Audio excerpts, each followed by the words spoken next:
Welcome, it's 3:01 and we're going to begin with the thread collectors. But before the introduction of our two authors, who we want to thank for their generosity of spirit in speaking for us, the Contra Costa JCC, Congregation B'nai Shalom, the Jewish Book Council, in partnership with Congregation B'nai Tikva, Diablo Valley, Hadassah. And now our introduction of our two speakers, who again, to thank them, think about buying their book, because they are speaking out of the generosity of their hearts, and as do all Jewish Book Council authors. And this book is really a great read. I'm going to quote Pam Jenoff, who we've actually had as an author. She's the author of The Woman with the Blue Star. Quote, this book, The Thread Collectors, is an unforgettable story of female strength, hope, and friendship. This collaborative work is magnificent, a true revelation. And from another author, quote, a brilliant story brimming with unexpected friendships and family ties, historically sound and beautifully stitched, to use a word in keeping with the title. We are lucky to have the two authors with us, one from Morocco and the other from a little bit east of New York City.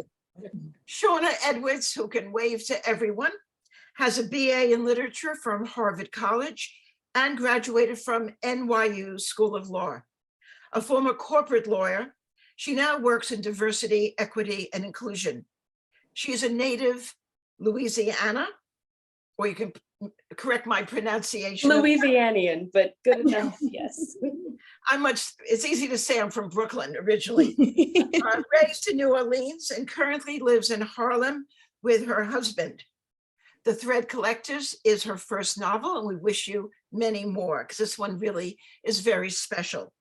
Alyson Richman, our other author, is the USA Today best-selling and #1 international best-selling author of several historical novels, including The Velvet Hours and The Lost Wife.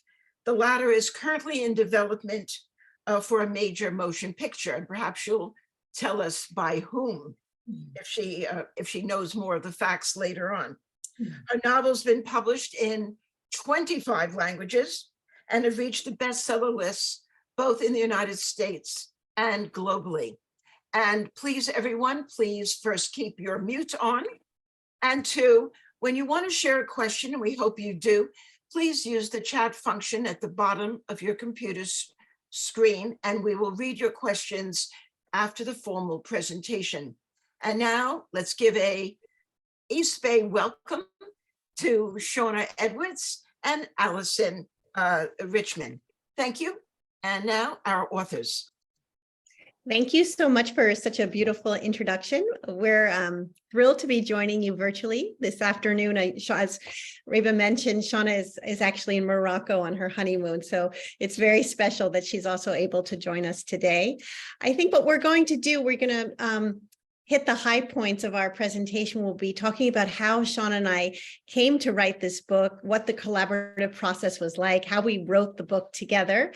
But also, we want to highlight our own special friendship and how we met and how we pulled from our own heritages to write The Thread Collectors. So Shaunna, why don't you start by describing a little bit about what our book is about? Absolutely. But before I dive in, I want to say that you guys, even before I logged on, have been on my mind, because one of the things that I've been fascinated about during my time here in Morocco, and I urge everyone to come, is how many different cultures you find that are intertwined, which is really what The Thread Collectors is about. And it's what Alyson and I's friendship is about. But I spent yesterday with my husband and our guide exploring the Jewish quarters of Fez. So I'm sitting there, I'm in a synagogue, but I'm also in Africa, and I'm just thinking about all of these connections and really how much binds us. So I think that's what Alyson and I really want to talk about today. So in The Thread Collectors, you're going to meet two couples. You have a Black couple, which is comprised of William. He is a brilliant musician, and he's spending his formative years in New Orleans. And you have his beloved, Stella. And Stella is also enslaved, as is William. She's in love with William, but they're not free to be together.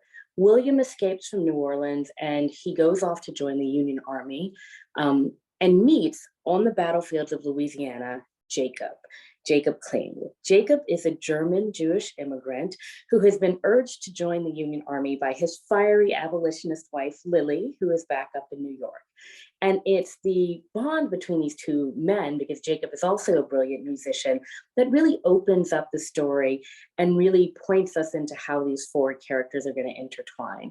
We'll tell you a little bit more about the plot as we talk about our collaboration, but I do promise, for those of you who haven't read The Thread Collectors, there are not going to be any spoiler alerts here, but we do have these four central characters. So as Shaunna had mentioned before, what we really wanted to do with this novel is also highlight our own special friendship, which goes back over a decade. We met in probably one of the most unlikely of places that for two authors potentially collaborating on something could meet. It was at a reception in Las Vegas. My husband is a corporate lawyer, and in Shaunna's former life, she was also a practicing corporate lawyer. And I was online at the bar at this reception, letting every single man cut in front of me for a drink because I was in no rush to get a cocktail. I was happy to be daydreaming. And all of a sudden, out of the corner of my eye, I see this beautiful woman come walking over and say to me, "Why are you letting every single man cut in front of you? And by the way, I love your dress." And that's kind of funny too, because we always are talking about what we're going to wear when we do our virtual presentations, even though we didn't get a chance to speak before this event. I'm so happy to see that we still are color coordinated because we're always in sync. So I think that meeting was really beshared because it was like this collision of two souls against this, unexpected backdrop. And, Shaunna said, "You clearly are not an attorney." And I told her I was a writer, right, Shaunna? She did. And I knew she wasn't a lawyer because she didn't, first of all, she didn't want to drink enough. She didn't have that sad, desperate look for any of you reformed lawyers out there. But also, when she told me she was a writer, I'm sure that my eyes must have grown very wide. As Reva mentioned, I majored in literature in college. And, this idea that people would frankly pay to read about characters you invent and stories you bring to life. For me, that was a dream, even though at that moment in time, and this is over a decade ago, I wouldn't have thought about ever accomplishing something like becoming an author myself. And Alyson was lovely. I was totally fangirling. So if you guys know that term, my nieces taught it to me. I was totally fangirling. And I basically said, we must be friends. And from that time, our friendship has been cemented in a love of books. She was kind enough sometimes to come to my book club. We would read her brilliant novels. She would speak about her inspiration. And I could pick up the phone and I could say, I need another recommendation. Or really, really intriguingly, if you are an avid reader like I have always been, I could ask her what was inspiring her. What were the things that she was noodling around for her next project? So in 2017, Shaunna and I actually met in New York City for cocktails, and she was living in New York at that time. But every time she was coming up to New York, she'd always, send a message to me, and we'd always find a time to talk. And like Shaunna said, she'd always say, "What are you working on? What are you thinking about working on?" So at that time, I had just seen a documentary on PBS by Rick Burns, Ken Burns' younger brother, called "Death in the Civil War," and this documentary was really fascinating to me. I had already been kind of contemplating at some point in my career wanting to write a Civil War novel. On my mother's family tree, on my maternal grandmother's side, I have two great uncles, Jewish, who emigrated. Their parents emigrated from Germany in the late 1830s. They were born in America, but when the Civil War broke out, one of the brothers went down to Mississippi to start a mercantile depot that eventually grew to a quite significant emporium, while his younger brother remained in New York. And according to my grandmother, when the Civil War broke out, these two brothers fighting on taking opposite sides, it permanently fractured our family forever. So there had always been something in my mind that thought that fraternal relationship and that consequence of their political decisions during that time and the impact on a Jewish family where they were immigrants, their parents were immigrants themselves, that had always been something rough in my mind. thinking it might be an interesting novel. But in 2017, when I saw this particular documentary, it highlighted two things that I was not aware of. One, which was that 180,000 Black men enlisted to fight for freedom during the Civil War, at great risk to themselves to enlist, some of them fleeing from slavery, escaping, through treacherous paths where they risked being captured by slave catchers, patrollers, all sorts of things where they could be tortured or killed if they were returned to their original owners. But instead of being given muskets to fight when they enlisted, they were given pickaxes and hoes and forced to do all sorts of menial labor that they had not anticipated running away from slavery to be forced to do that. Some of them were forced to bury the Civil War dead, and many of them were also forced to dig latrines and all sorts of other menial work. On top of that, in the documentary, it highlighted how, because the dead had to be buried so quickly, that sometimes maps were created by fellow soldiers in the hope that once the war ended, these maps could be given to the families of their fallen comrades so that the bodies could be exhumed and then buried properly up north. So that afternoon with Shaunna, I said, I have this sort of, very rough idea for a book. What if you had an unexpected friendship between a white Jewish soldier and a Black soldier on the battlefield, and the Black soldier makes a map? Again, we're not going to give anyone any spoilers, but at that time we didn't know, whether the white soldier would have died or not have died. But there was an idea of this map and this unexpected friendship, and Shaunna had this immediate reaction to that idea. I did. Well, first of all, I thought it was an incredibly intriguing idea. Having grown up in the South and being a Black woman, having grown up in the South, I've always been intrigued by Civil War history. And you have to recall at this point, like in 2017, we're just having a chat amongst girlfriends. So I don't even think that Alyson knew at the time that I'd always been deeply interested in Civil War history. So I said, I love the idea, but I'm thinking about this Black character, as one might expect, and I want to know more about his backstory. I'm also thinking about the concept of this map, because the way we had been speaking about the Black character, who didn't have a name at that time or anything, he probably would have been enslaved. And enslaved people weren't taught to read and write. In fact, it would have been a crime for a white person to teach an enslaved person to read and write. So it's unlikely it's going to be a traditional map in that way. And then it's got to survive the war. And I also just want to know more about this Black soldier's motivations.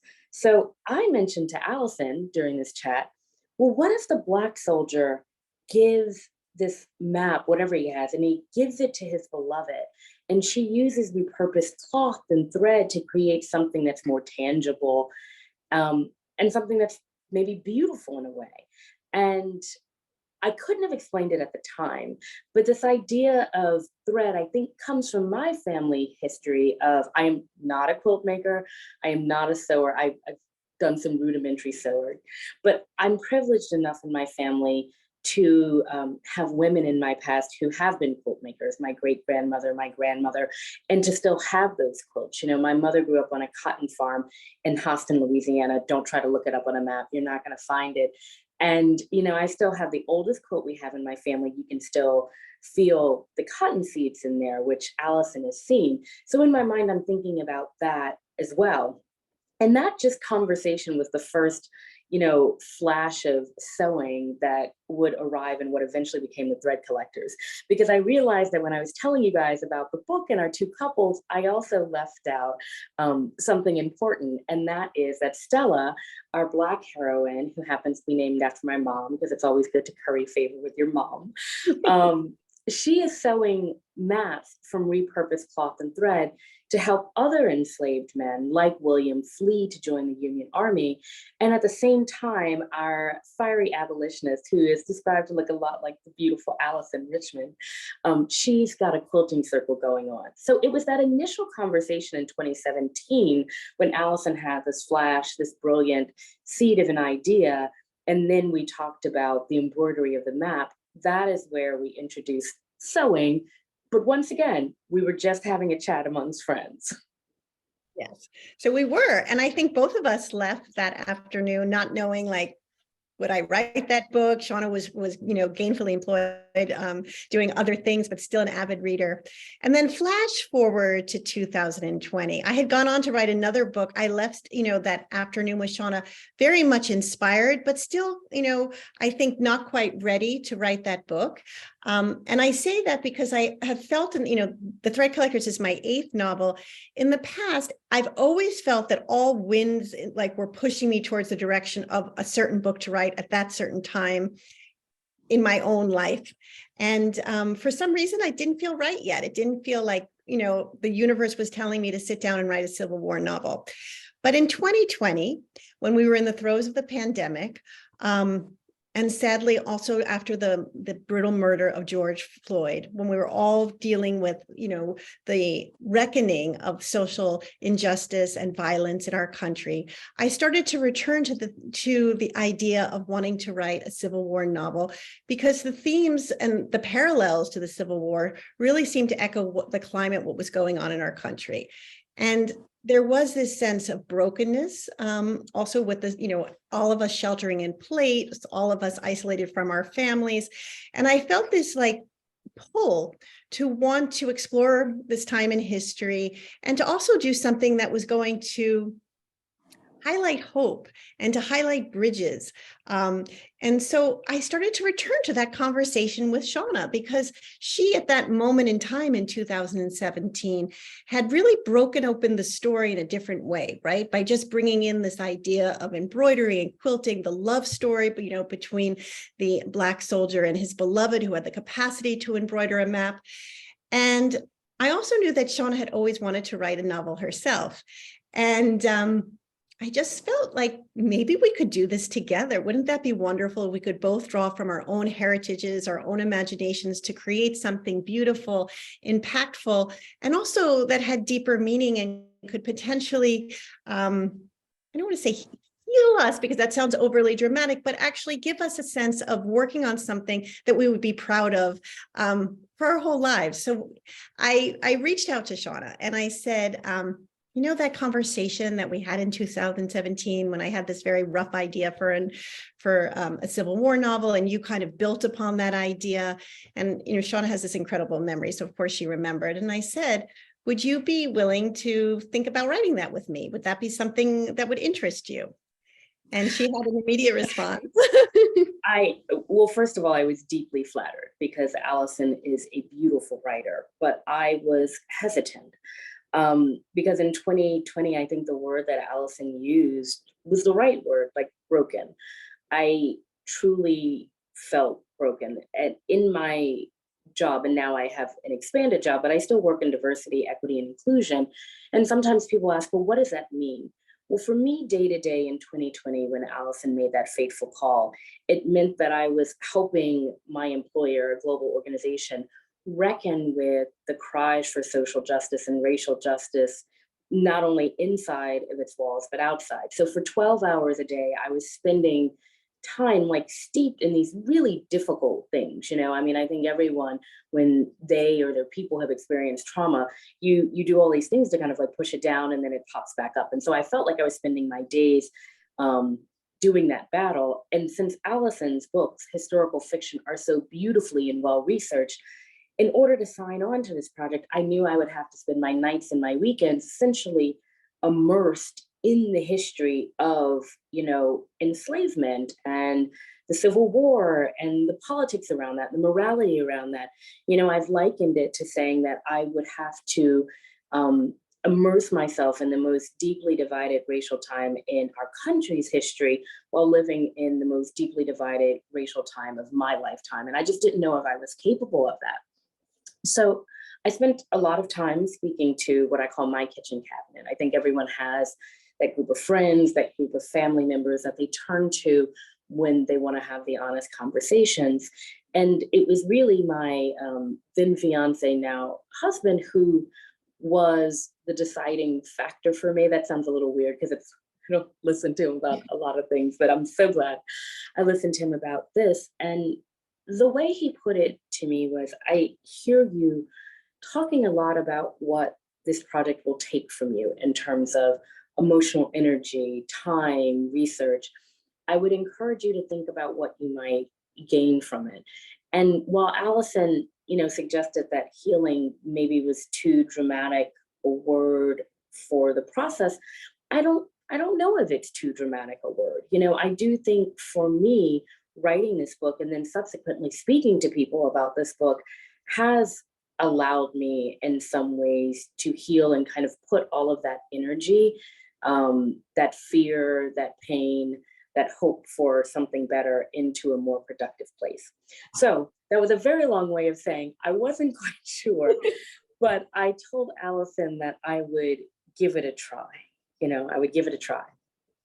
So what we decided to do is to see if we could write 40 pages together, because having been in the business a long time, I felt 40 pages would give us an idea if we could work well together, how we would sort of iron out the writing process of us either taking turns or creating a document. We end up using something called Google Docs. I'm sure many of you know about that, but it enabled us to both work at the manuscript at the same time and also see what the other person had added or changed, or to also add comments. So that ended up being eventually how we ended up writing the book. But in those very early days of this discussion of writing the book together, I suggested that maybe we could write 40 pages and write a proposal of how we imagined the plot to be of this book, and see if we could sell it so that Shaunna wouldn't feel that we were embarking on this incredibly time-consuming endeavor and then not find a publisher for it. So we decided to meet on Juneteenth, 2020, which was very auspicious. It was not only because of the power of that meeting historically, it gave it a wonderful sense of his poignancy, I guess that is the right word.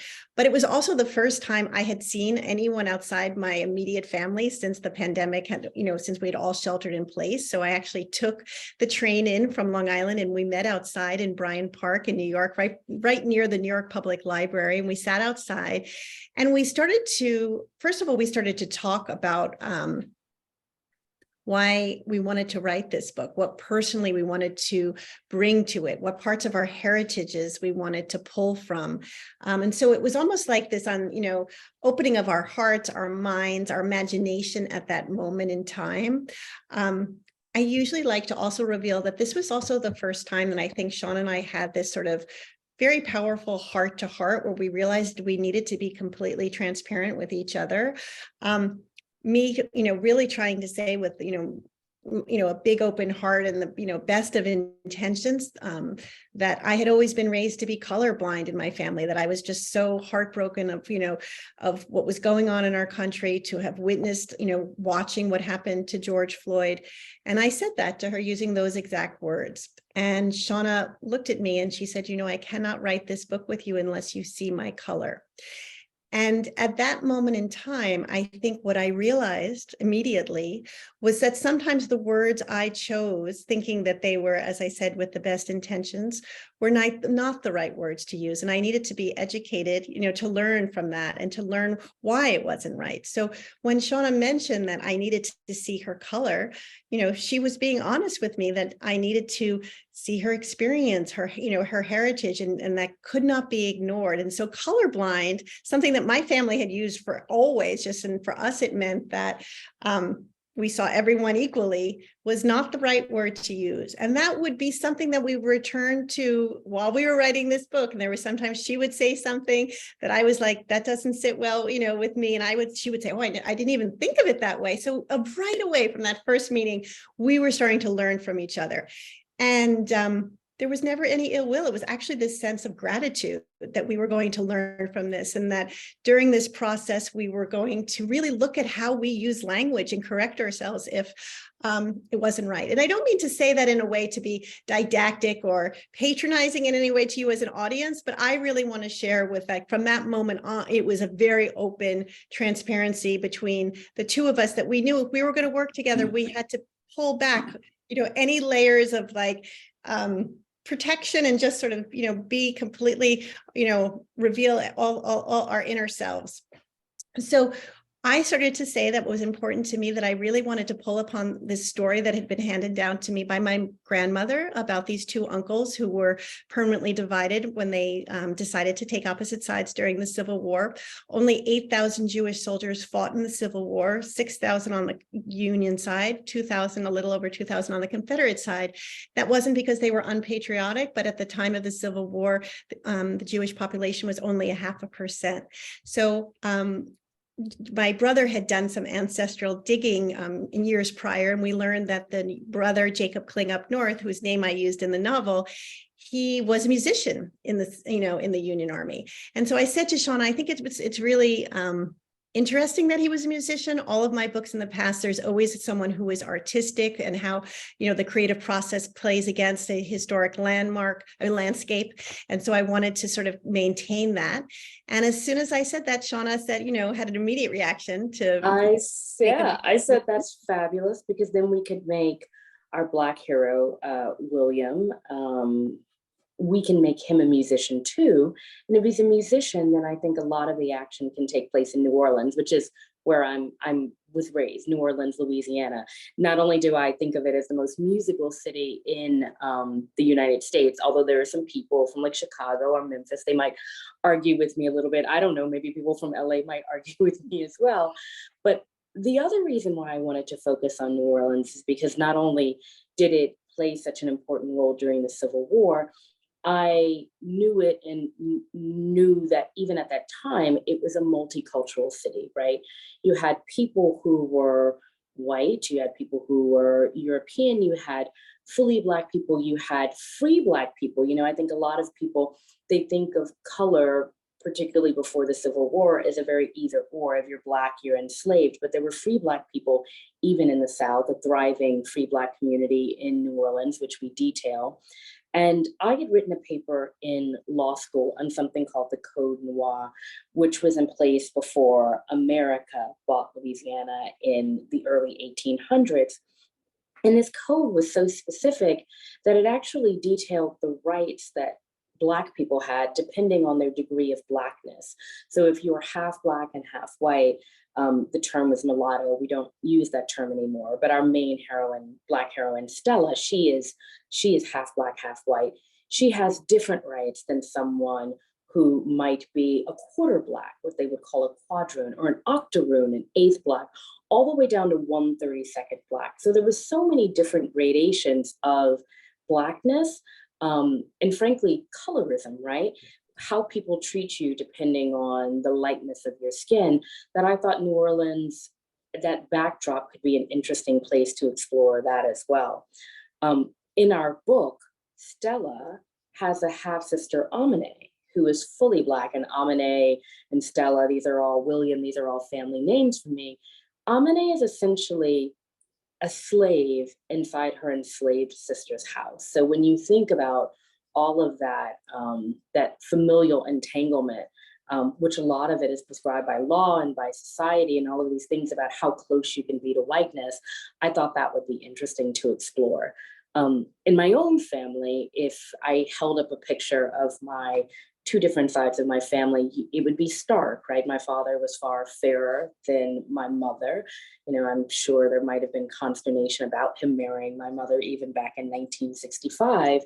And his family managed to do better than my mother's family could have done. I think that is partially due to like the preference, particularly in the South at that time, that you would get having lighter skin. So we had the music connection, we had colorism, we had the multiculturality of New Orleans, we had the Civil War connection. We didn't know it at the time, but it would turn out to be far easier for me to do research during the pandemic that went on far longer than I think any of us thought it would be. So New Orleans became a place where we would center a lot of the action. New Orleans, and then of course, New York as well.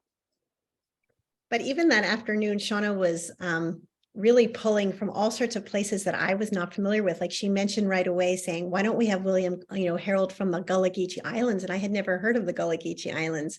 And she shared with me how these were the islands off the seacoast, or they're called the Sea Islands, off the coast of South Carolina and Georgia, where people, Black people were taken from parts of Africa that had a very rich heritage, cultivating rice, basically learning how to extract indigo for dyeing with textiles. And so there was a strategy when they were brought over to these islands so that the white plantation owners were able to maximize their skills. And so we, right away when she was describing the indigo trade, I thought to myself, well, this is going to also evoke so much blue color, and all these beautiful colors to the landscape, and that contrast between the brutality of slavery. And then Shaunna also mentioned, how the color blue was in the African-American heritage. There's something called haint blue, which is this protective blue color, which is made from the extraction of indigo. For those of you who've traveled to the South and you've seen these porches, with, rocking chairs, and you look above and you see the light blue, it's not that it's evoking this, the sky, it's an echoing of the haint blue, which is supposed to be right, these protective spirits that were supposed to mix up the vision of this, the evil spirits that you might think it was the sea or the sky, and it would get trapped in the color. And so while she was sharing with this, my imagination was sort of ignited, and I immediately was like, oh, I hope she says yes and she wants to continue writing 40 pages with me, because I could, the energy, the chemistry of our imaginations melding at that time was very palpable. But then the real work had to begin, and we had to sort of see if we could write the 40 pages. And as I mentioned before, we did decide to work on a Google Doc. We also made a conscious decision that we wanted to create one narrative voice. I think a lot of people, when they hear about this collaboration in their mind, they assume Shaunna wrote the Black characters, I wrote the white characters, but that wasn't the case at all. From that very afternoon, we wanted to sort of, blend our minds, our heart, our souls, and to create a voice where the reader couldn't tell who was writing what. And that was actually a really wonderful thing for the both of us, because metaphorically, I think it really helped us just feel that we could, eventually start even suggesting things about the other person's, culture and heritage. There was one part when we were writing about the Battle of Port Hudson, the place that Shaunna actually traveled to do some of the research for, where Shaunna suggested, the Kaddish being, uttered at that moment. And I remember feeling so happy that we were at that point in our friendship too, where she would start suggesting things from, the Jewish tradition to me, and vice versa. So what would happen is every Sunday night, we would have these wonderful brainstorming sessions that's, were just like the first one we had in the park. I would take a first pass at trying to recreate what we had discussed in very broad strokes. We usually like to describe it almost like a wire armature for those who sort of dabble in sculpture, where, there was structure and there was form, but then there was another layer of clay that was put on by Shaunna when I told her that document was up, and then another layer of clay from me, and then another layer from her. And actually, we did not move on to the next, chapter until we felt that the chapter that we had been working on was as perfect as could be. So by the time we got to the very end of the book, it was almost, completely finished. It was extremely polished. Our editor was really, I think, pleased that, I think she told our agent that it was the least amount of editing she ever had to do on a novel. We're both perfectionists. Again, we had no idea that we would work so well together. I think it was sort of beshert that our bodies collided in Las Vegas like that. That sounds a little dirty. I didn't mean it. I don't think they think we've been that way. In Las Vegas. Yeah. Well, but the other thing I will say on top of what Alyson said about the writing process, it was remarkably smooth. And I think people sometimes want to hear about like disagreements, like hair pulling and things like that. There were no disagreements, but I will say there was so much learning. Alyson shared something about what she felt she learned, but I would never want anyone to walk away from anytime we're talking about the thread collectors and thinking that I didn't learn so much as well, because really our book is about friendship across outsiderism, right? Both Jacob and William are outsiders in the Union Army. I was ashamed to know that in all of this Civil War literature that I had read, I had not known about the expulsion of Jewish soldiers from the Union Army because of concerns about their patriotism and whether or not they were cheating the federal government. There is a word, and we talk about this word in the thread collectors, that I have used, and I did not know it was an epithet. And I think there are just these moments where you realize that you can be so focused on your marginalization or your people's marginalization, that you don't stop and think about somebody else's perspective and story. And so every day when Alyson and I were talking about the thread collectors, it was a constant learning process. One of the scenes that stands out to me in my mind, and I hope Alyson doesn't mind if I share it, but she discovered from the Chappelle Foundation, she can tell you more about it, the exact like home that her ancestors used to live in Satarsha, Mississippi, which to me is mind blowing, because I do think one of the things that is so heartbreaking about enslavement is the fact that you lose a sense of lineage, you know, like you can't find your ancestors' names or, you know, where exactly in Africa they might have come from. So for her to be able to find this house in the 1800s, I was like, wow, that's mind blowing. We only have one dinner where Jacob Kling and his brother talk about their differences on the Civil War in the Thread Collector, and it takes place over Passover. And when we were originally conceiving of this scene, Alyson, who's always so lovely to me as a collaborator, because it felt very much like a partnership and still does of equals, she said, how do you see this scene playing out? And in my mind, I started thinking about the scene as maybe the older brother, the brother that supports the Southern cause, talking about the economics of it and how he had to defend his mercantile business. And Alyson stopped me graciously, beautifully, but firmly and said, I'm uncomfortable with that, right? Because I feel that it plays into stereotypes about Jewish people and choosing money over morality. And of course, that was not my intention. I think we all know that most of us, I'm not saying all, but most of us intend to be thoughtful and well-meaning people. But it didn't really matter, because this very good friend of mine, who's now my collaborator, is telling me about the impact and the importance of the words, just that another moment. And so there were all of these different moments when we were writing this together that were moments of learning for us, and what we hope will ultimately be learning for our readers. So it was complete. It always felt like a two-way educational process. Mm-hmm. And it was wonderful with this Google Doc, because we could always write like a little margin, like, can we discuss this? You know, we might revisit something we originally just discussed by telephone, but when we played out writing wise, it didn't feel right to us. So I think it was just this process of just us always sort of fine tuning and making sure that everything felt, you know, obviously historically sound, but also felt that it was, you know, we were going to be leaving you know, when I say document, but a book behind that reflected our souls and our intention. That was very important to us, especially at this, you know, time where we were, you know, we were dubbing it our legacy project. So I know we've been talking for a little bit over 40 minutes. So I think it would be wonderful if we open it up to some specific questions from the group. Maybe you have something specific about our research or about the collaboration. We're happy to answer them, and then get Shaunna to bed, since it's almost 1 a.m. Sorry. Well, everyone, you can still have time to write some questions. One person asked, how long did the whole process of writing collaboration take? So when we finished the first 40 pages, which probably took us 3 months, it was submitted by our agent to different New York publishing houses, and we were very happy that we were able to accept a lovely offer from one of the HarperCollins imprints. We had to write the book, you know, basically in 9 months. So I would say it took us a year, which is to me extraordinary, because I've never finished a novel any earlier than 2.5 years. Sometimes it takes me 3 years to write a book.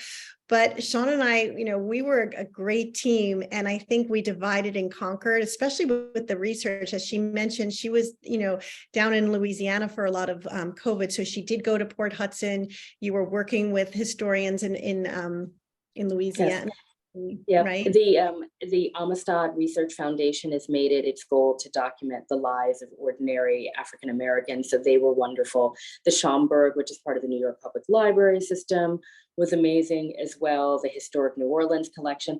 I think maybe everyone was a little bit bored during the pandemic, because we could call up research librarians that usually would like point you to the stacks and they would find the exact document you needed. So Alyson told me that it was crazy. And the deadline was also a little bit ambitious because I had a wedding date, which subsequently got delayed again. But I had a wedding date coming up, so I even shaved a couple of months off because I said about 6 to 8 weeks out, I can't do anything but worry about this. Sorry. So as you can see, we worked weekends, we worked, 8-hour days on this. So 7 days a week. it was constantly polishing the wheel and moving it forward. So I don't know if I'll ever do that again on my, it wouldn't be possible to do it on my own, but certainly there's a question of whether we have plans to collaborate again, which we do. We purposely did not end the thread collectors wrapped up in a tidy bow. That was on purpose. It doesn't even end at the end of the Civil War. We're hoping to be able to take the characters into Reconstruction, then possibly the Harlem Renaissance, and then the Civil Rights era, showing not only the characters into Reconstruction, but their progeny and how musical talent emerges from perhaps their children and their grandchildren, and how that plays out against different historical backdrops. But in order for us to do this, we have to have like a really solid foundation of readership for the first one. And that's why we're out there talking to as many people as we can about the book and hoping that people will choose it for their book clubs and read it and pass it on to a friend. Very good. If this was made into a film, of the 4 main characters, who would you cast? You go first, Shaunna. So I do have in mind someone for Stella, and I'm sorry, blame it on my jet lag brain. If any of you watch Bridgerton, the first season, there was a lovely woman who was biracial. She was the one who had an unfortunate unplanned pregnancy. In my mind, sometimes I'm like, I think that she would make a really good Stella. But other than that. Yeah, I'm trying to think who I could see as Lily. I don't really know. Everyone I always want to play my characters is considered too old by Hollywood. Like I'm always like, oh, Rachel Weisz would be wonderful. But I don't know. It's, I think that goes to show you we weren't thinking in those ways. Like, I think sometimes writers, there's a sense that you feel like they're just writing the book to have it made into a movie. I think we would love for it to be made, adapted as a series, so that we could bring the characters through different time periods. But we really saw this as a novel to begin with. So, and the characters are sort of wholly our own. So Will Smith just made a movie. I think it's out already. It is. Yeah. Some people feel it's too dark, but some of the reviews, have you seen it? And any comments? So I have not, for a couple of different reasons. One, because I've been more focused on my life, but once again, I'm just going to blame my tired brain. I'm just going to be very personal right now. It can sometimes be a little bit hard for me to separate art from artist. And I think that the actions of him slapping another person during the Oscars last year, it made it very difficult for me to move past that. I'm sure at some point I will see it, but Black men are stereotyped so much. And for a Black man to be doing his job, however you felt about the joke, and for another Black man in that arena to go and slap him, the level of disrespect and also the playing into the stereotypes, I just made a little bit of a subconscious choice. I'm not going to see this right now. Doesn't mean I won't see it at some point. As for the darkness, there are dark moments in the thread collectors as well, but there is hope and there is optimism. And Alyson and I really made a conscious choice not to diminish the brutality of war, anti-Semitism, anti-Black racism, all of these things, but we wanted to balance it against a story, hopefully, where the characters are that you could root for them. And if the movie, which I once again haven't seen, does have dark moments, I think that's to be expected in a movie about enslaving other human beings. Yeah, and I definitely echo that. I have a hard time when there's criticism for historical fiction of having too much dark scenes. I think they're really necessary, obviously, to show a very challenging and devastating time in history, whether you're writing about the Holocaust, you're writing about slavery, you're writing about genocide in Cambodia. I think you really need to show historical accuracy and not sugarcoat what happened. But hopefully when light penetrates that darkness, that it comes out in even higher relief, because you have shown accurately what happened and the odds that people went against to sort of still survive and to show both emotional and physical resistance to that oppression. Let me see what else. You're having one of your books, Alyson, made into a movie.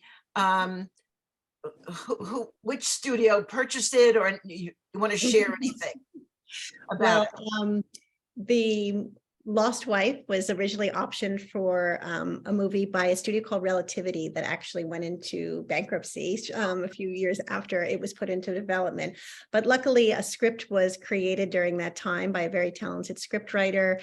All the original producers are attached. We have a new Hungarian director by the name of János Szazaz who is attached. He just basically immigrated from, after suffering from anti-Semitism in his native country of Hungary. He has gotten political asylum in the United States, and we're hoping that we will be able to independently finance the project.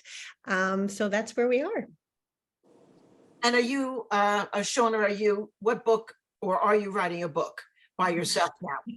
I have two ideas that Alyson is kind enough to sometimes chat with me about. I will definitely write again, hopefully with Alyson, and hopefully by myself. But I think one of the things that Alyson has counseled me on is you have to be deeply, deeply interested in something, because if you're not interested enough to spend a couple of years on it, then no one is going to be interested enough to spend a couple of weeks reading it. So there are two that I'm noodling over in my mind. At the same time, I still have a day job, so there is that to balance it against. Are there any Civil War novels that you would recommend, or nonfiction? Well, I just love Nathan Harris's The Sweetness of Water. I thought that was absolutely amazing. I mean, that took place right after the end of the Civil War, but there are flashbacks to the Civil War. The writing is absolutely exquisite. That would be one that I would definitely recommend. So if you just want like a tome, I mean, it's a little daunting, but there's a book, and I can't believe I forgot the author's name, and it's called Freedom. And it is kind of like a seminal book on just the Civil War. And I think if you really want to dig deep, that's really good. And if you want, it's not a breezy read, but a nonfiction, Shelby Foote Volume 1 and 2. They're a little bit dated in some of the terminology, but it's just like I just want to start to learn. So I like them both. And someone recommends The Sunflower Sisters. Yes, I've read that too. Yeah. Someone does talk about in the chat, General Grant. Do either of you want to mention General Grant? Well, I think that Shaunna mentioned, I think it's Order 11 that was the expulsion of the Jewish soldiers from Tennessee to Kentucky, I believe. And it was rescinded when President Lincoln got involved. And we do reference it in the book. But again, Shaunna and I, before we started research, we were completely unaware about that order that took place in the early years of the war. So I want to thank you both. A few people have made comments, want to thank you, but also they loved your book. This is a great book for a synagogue library, the day school library, your own library, a belated holiday gift. And there's Valentine's Day, Purim, people give gifts on Purim. So in other words, get the book. We have some wonderful independent bookstores in our community, Flashlight in Walnut Creek and Rakestraw in Danville, and also Orinda Books. And of course, you can get it online. Highly recommend it. It's a wonderful read. As I was telling Alyson, my great, whatever it was, grandfather and great uncle came from Germany and were in the Union Army, but I have to research more because I don't know exactly where they were or what regiments. I do know that one experienced anti-Semitism, but I don't think too much. And thank you both. Have a great time in Morocco, as we say in Hebrew, Nesia Tova, a good trip, a great journey back to the States, to Harlem. And Alyson, we look forward to the movie whenever it comes. And let us know when your next books come out, whether independently or together. We'd love to have you back. It's been a great book talk. Everyone, we'll see you at another Under One Tint program. Have a great 2023. Happy reading, and thank you again. Thank you so Thank much. you for so having us. much. Well, everyone, thank you. Bye.